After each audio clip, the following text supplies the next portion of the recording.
दर्द के बहाना करे लुए गोरी, कमर में दर्द के बहाना करे लुए गोरी, कमर में दर्द के बहाना करे लू माई रे।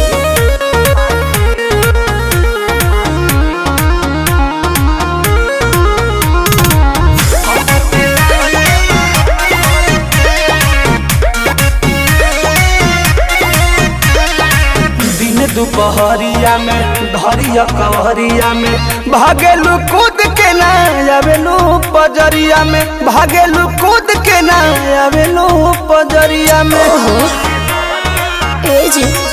वो अपना सुख खाती हमारा के दुख दिले, कहे दिलवा में राजा जी हुक दिले।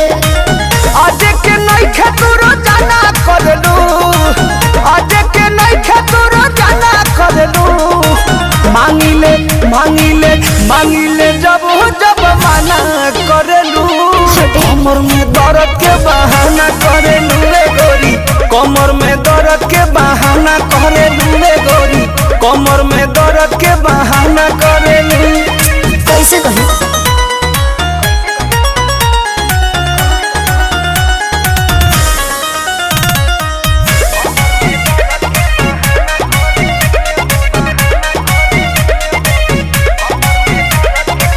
बारू तू कमाल के रखेलू संभाल के, कहे छछनावा तारू निकी निहाल के, कहे छछनावा तारू निकी निहाल के।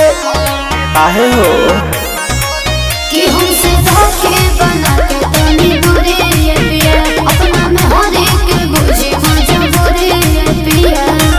परमत प्रियांशु के ना खाना देवेलू, परमत प्रियांशु के ना खाना देवेलू, मांगिले मांगिले मांगिले जब जब माना करेलू, कमर में दर्द के बहाना करेलू रे गोरी, कमर में दर्द के बहाना करेलू रे गोरी, कमर में दर्द के बहाना करेलू। ट्रस्ट में जान। अरे आओ ना। मांगिले मांगिले मांगिले जब जब माना